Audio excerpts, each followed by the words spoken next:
Hi எல்லோரும் எப்படி இருக்கீங்க? ஸோ நம்ம சமைக்கவே தேவையில்லை அந்த மாதிரியான ரெசிபியோட தான் நான் இன்றைக்கி வந்திருக்கேன். ஸோ இதுக்கு வந்து ஓவர் நைட் ஓட்ஸ் அப்படின்னு சொல்லுவாங்க. இது வந்து கிட்ஸ் அப்ரூவ்ட் ரெசிபி. கண்டிப்பாக என்னோடய டாட்டருக்கு ரொம்பவே ஃபேவரட் இது. ஸோ பெரியவங்க கூட யார் வேணாலும் சாப்பிட்லாம். அதுக்கு வந்து 1/2 cup oats, 1/4 cup chia seeds, 2 tablespoon black grapes and 1/2 tablespoon flaxseed, vanilla essence வந்து ஆப்ஷனல் தான், மில்க்.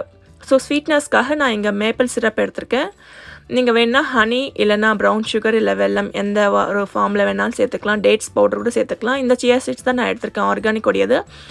ஸோ இந்த ரெசிபி வந்து ரொம்பவே சிம்பிளான ரெசிபி. ஜஸ்ட் இந்த வீடியோ ஃபுல்லாக பாருங்கள். ஸோ தட் ரெசிபி உங்களுக்கு ஃபாலோ பண்ண முடியும். எதுவுமே இல்லைங்க, ஜஸ்ட் ஒரு கிளாஸ் பவுல் இல்லை கிளாஸ் பாக்ஸ் எதுவாக இருந்தாலும் பரவாயில்ல. அதில் வந்து oats, chia seeds, flaxseed powder, எந்த ட்ரை ஃப்ரூட்ஸ் வேணுமோ அந்த ட்ரை ஃப்ரூட்ஸ். நான் இங்கே வந்து பிளாக் கிரேப்ஸ் எடுத்திருக்கேன், அதனால் அதை ஆட் பண்ணியிருக்கேன்.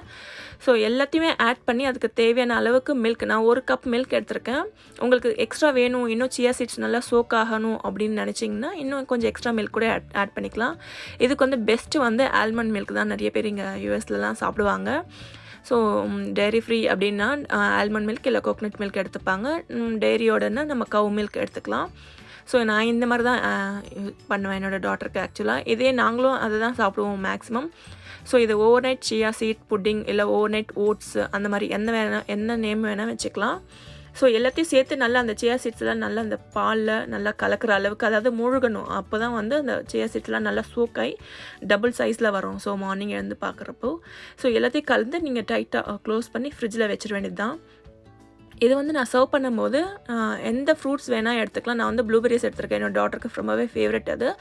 So blueberry, blackberry, strawberry, raspberry இல்லை ஃப்ரூட்ஸ் வேறு என்ன ஆப்பிள், பனானா, மேங்கோ என்ன வேணால் சேர்த்துக்கலாம்.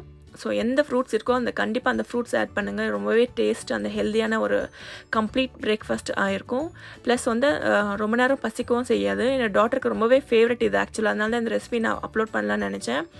ரொம்பவே யூனிக்காகவும் இருக்கும். கண்டிப்பாக எப்போவுமே இட்லி, தோசை எல்லாம் ரெகுலர் பிரேக்ஃபாஸ்ட்டு தவிர இந்த மாதிரி ஒரு ஹோல்சம் பிரேக்ஃபாஸ்ட்டையும் நம்ம ஒரு என்ன சொல்கிறது அக்கேஷனலாக கூட கொடுக்கலாம். ஸோ என்னோடய டாட்டர் அப்படியே சாப்பிட்ருவா அதை.